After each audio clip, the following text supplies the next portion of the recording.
Hello everyone, আসসালামু আলাইকুম। কেমন আছেন আপনারা? ইফাত কিচেনে আপনাদের সবাইকে স্বাগতম। যথারীতিভাবে চলে এসেছি নতুন আরেকটি রেসিপি নিয়ে। আলু দিয়ে খাসির কলিজা ফ্যাপসা গুর্দা ভুনার রেসিপি। আশা করি আপনাদের ভালো লাগবে। এখানে আমি খাসির একটা কলিজা ফ্যাপসা একটা গুর্দা নিয়েছি। এখন কলিজাটা আমি পরিষ্কার করে নেব। কলিজাটার উপরে একটা পর্দার মতো থাকে, সেটা ফেলে দিয়ে রান্না করতে হয়। এই পর্দাটা ফেলে দিয়ে যদি রান্না করেন তাহলে কলিজাটা খেতে অনেক সফট লাগে। একটা নাইফ দিয়ে এখন আমি কলিজা ফ্যাপসাগুলো ছোট ছোট পিস করে কেটে নেব। আপনারা আপনাদের পছন্দ মতো পিস করে কেটে নিতে পারেন। কলিজা ফ্যাপসাগুলো কাটা হয়ে গেলে খুব সুন্দর করে ধুয়ে আমি সিদ্ধ করে নেব। তার জন্য আগে থেকে চুলায় আমি একটা প্যানে পরিমাণ মতো পানি বসিয়ে বলক আনিয়ে নিয়েছি। এই কলিজা ফ্যাপসা ভুনাটা খেতে যে বন্ধুরা কতটা সুস্বাদু লাগে এটা কিন্তু প্রায় সবাই জানে। যাই হোক বন্ধুরা, এখন আমি ফুটন্ত গরম পানিতে কলিজা ফ্যাপসাগুলো দিয়ে দেব। তারপরে মিডিয়াম হিটে 10 মিনিট সিদ্ধ করে নেব। এভাবে সিদ্ধ করে নিলে কলিজা ফ্যাপসার ভিতরে যে রক্তটা থাকে সেটা বেরিয়ে যায়। ঠান্ডা পানি দিয়ে কলিজা ফ্যাপসাগুলো আমি খুব সুন্দর করে ধুয়ে নিয়েছি। আর সমস্ত উপকরণগুলো আমি রেডি করে নিয়েছি। রান্নাটা এখন শুরু করব। চুলায় একটা প্যান বসিয়ে আধা কাপ রান্নার রেগুলার তেল দিয়ে দিয়েছি। তেলটা গরম হয়ে আসলে 2 টুকরো দারচিনি, 3টে এলাচি, 2টা তেজপাতা, 4টা লবঙ্গ আর 10টা গোলমরিচ দিয়ে দিয়েছি। হালকা ভেজে নেবার পরে 1 কাপ পেঁয়াজ কুচি দিয়ে দিয়েছি। এখন মিডিয়াম হিটে আমি পেঁয়াজটা একটু হালকা নরম করে ভেজে নেব। পেঁয়াজে কালার আসার কোনো প্রয়োজন নেই। পেঁয়াজটা আমার ভাজা হয়ে গেছে। এখন 2 টেবিল চামচ আদা রসুনের পেস্ট দিয়ে দেব।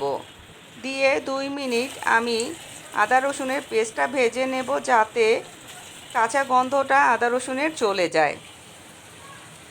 এখন শুকনো মশলাটা অ্যাড করব।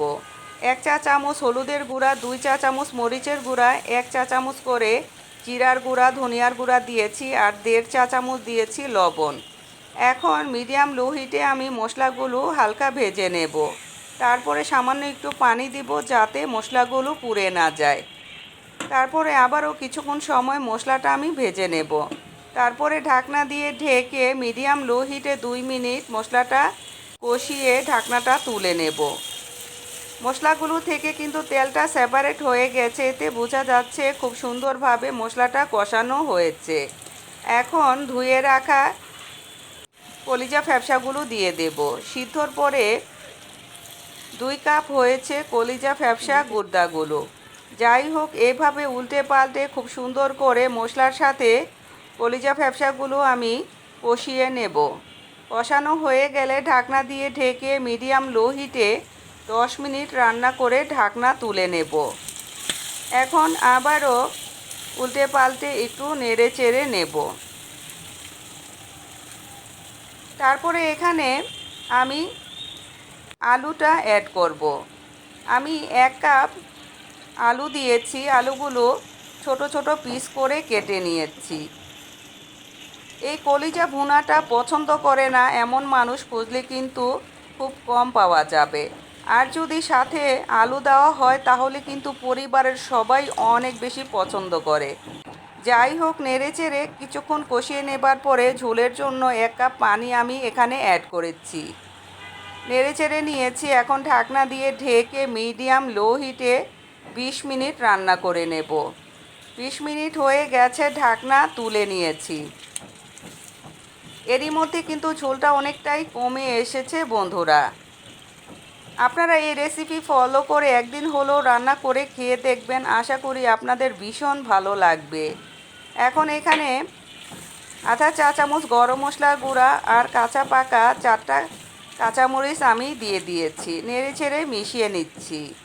আমার রেসিপিটা যদি আপনাদের একটু হলেও ভালো লাগে, প্লিজ আমার চ্যানেলটাকে সাবস্ক্রাইব করবেন, লাইক কমেন্ট শেয়ার করে আমার পাশে থাকবেন। ঢাকনা দিয়ে ঢেকে মিডিয়াম লো হিটে 10 মিনিট রান্না করে ঢাকনা তুলে নিয়েছি। এরই মধ্যে কিন্তু আমার মজাদার কলিজা ফ্যাপসা ভুনার রেসিপি রেডি হয়ে গেছে বন্ধুরা। আমি গ্যাসের চুলাটা অফ করে দিয়েছি। এখন সার্ভ করে আপনাদের দেখাবো। দেখেন মাশাআল্লাহ কতটা লোভনীয় হয়েছে। যাই হোক, ভালো থাকবেন, সুস্থ থাকবেন, আমার জন্য দোয়া করবেন। দেখা হবে ইনশাআল্লাহ নতুন কোনো রেসিপিতে। আল্লাহ হাফেজ।